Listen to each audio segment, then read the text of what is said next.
Why your brain treats rejection like physical pain. Rejection doesn't just feel painful. Your brain processes it the same way it processes physical injury. That's not a metaphor, it's biology. Why it matters. When rejection hurts, people often tell themselves to toughen up. But your brain isn't being dramatic, it's responding exactly as it was designed to. The survival wiring. For most of human history, being excluded meant danger. No group meant no food, no protection, no survival. So the brain evolved to treat social rejection as a serious threat, on the same level as physical harm. Connection wasn't emotional, it was life-saving. The shared pain circuit. Neuroscience shows that social rejection activates the same brain regions as physical pain, especially the anterior cingulate cortex.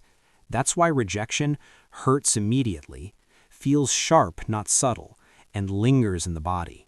Your brain doesn't distinguish between social danger and physical danger.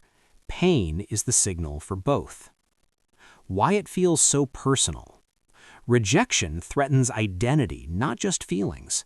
Your brain hears, "You don't belong," and belonging is one of its core safety checks. So rejection triggers rumination, self-doubt, hyper-focus on what went wrong.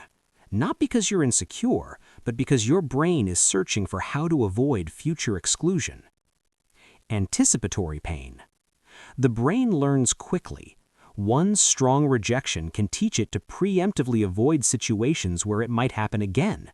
So you feel pain before speaking up, before reaching out, before being seen. That's not fear of embarrassment, it's fear of injury, according to your nervous system. Why logic doesn't help. You can tell yourself, "It's not a big deal." But pain signals don't respond to logic. They respond to safety. That's why reassurance often doesn't work in the moment. Your body needs regulation before your mind can reason. Social pain needs physical care. Because rejection activates pain circuits, it needs similar responses: warmth, grounding, soothing. Research shows simple physical comfort, like warmth or steady breathing, can reduce social pain.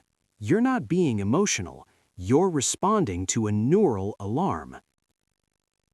The long-term impact.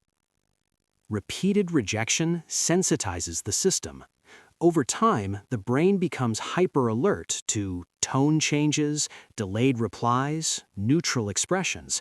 Not because you're paranoid, but because your brain learned that social signals matter for survival. Summary.